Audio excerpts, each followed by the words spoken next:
So in my head, I was like, okay, I'm going to accept Christ in front of everybody right now. Then I'm going to go home and snort drugs until I don't want to do them anymore. And that was my way of thinking. So I received Christ at the church. I went home, neglected my daughter, and put her in front of the TV. I remember I grabbed a $100 bill. I always used a $100 bill for some reason, pride or something.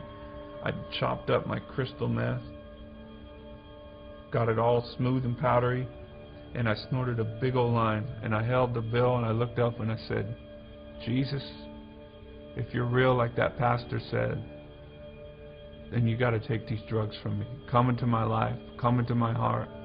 And I just got quiet. I said, search me right now, search my heart. And I stayed silent. And I said, you know I want to quit. You know I want to be a good dad for this kid. She lost her mother to drugs, and she's going to lose me if I don't quit. Amen.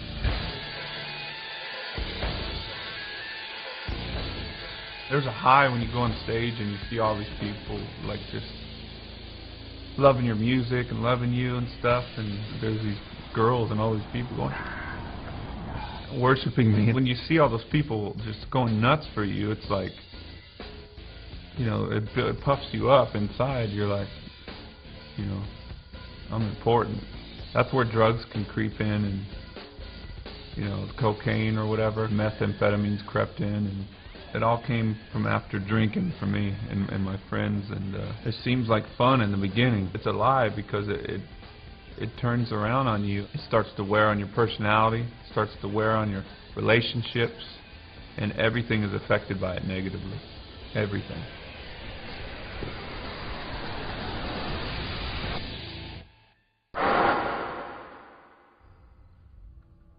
There was a few times where life seemed good. My daughter Janaea, she came into the world, and I was like, it was just such a euphoric feeling. I thought my life could just feel like that forever, you know. It was like it was spiritual. Just, I didn't know what was happening. I just felt so much love just fill my emotions, and I thought I was going to be happy, but I just couldn't stay sober. I didn't know how. I hit rock bottom. I had swore that I would never do methamphetamines again, because I saw what it did to my child's mother.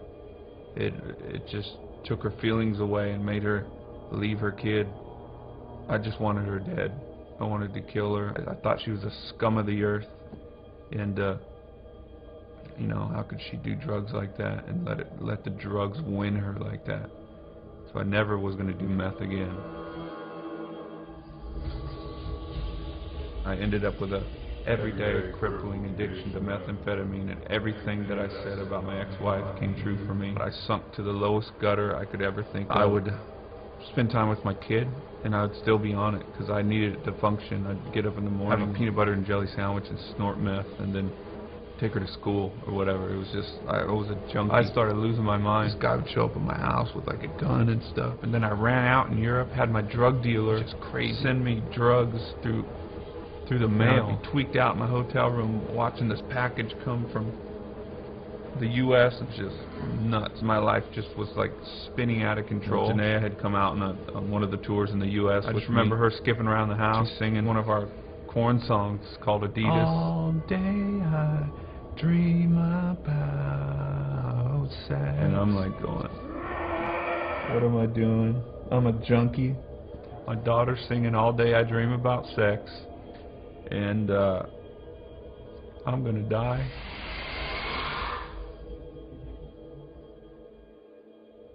Father? My real estate broker, Eric, he said, Brian, I don't mean to be weird with you. I hope you don't take this the wrong way, but I felt the scripture like jump out at me. I've never done this before, you know, so I don't really know how to do this, but I felt like this would mean something to you. It's Matthew 11:28. Come to me, all who are weary and burdened, and I will give you rest. I remember all tweaked out. I looked up in the dictionary, weary. I looked up burdened, and I pulled the scripture apart, and I was like, oh, I'm weary and burdened, and I need rest for my soul. And I didn't know if it was real, but they invited me to church a couple weeks later, and I had received Christ at the church. I went home, neglected my daughter, got it all smooth and powdery. Jesus, you got to take these drugs from me. Search me right now. Search my heart.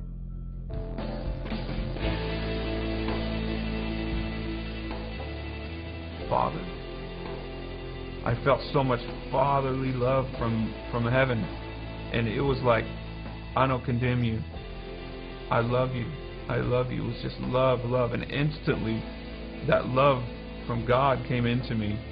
It was so powerful that the next day I threw away all my drugs, and I quit Korn. I was like, I'm quitting Korn, and I'm going to raise my kid, because my kid, like, I got the love from God coming to me, and then it came out of me to my kid. It changed me. My heart was changed like that, and I was like, Janaea, Daddy's going to be home with you all the time. I'm quitting my career. And her face lit up, and she's like, for me? She felt so special, and God used her to save me, to save her life later on. My dream came true way more than I dreamt about. I made more money. I played bigger shows. I mean, houses, cars. I tried drugs. I tried sex. I tried everything to try to get pleasure out of this life. And I thought that I could fulfill my life with all this stuff by having my dream come true. And it came true. But it didn't fulfill it. When Christ came in, that feeling, He gives you the gift of understanding life, which is everything was created for Christ and by Him, and we're created to be with Him. And it's the most incredible feeling, because you're where you belong, and contentment is given to you in life because you don't have to look anywhere else, and you're exactly where you need to be, and the question about life is answered. I'm Brian Head Welch, and I am second.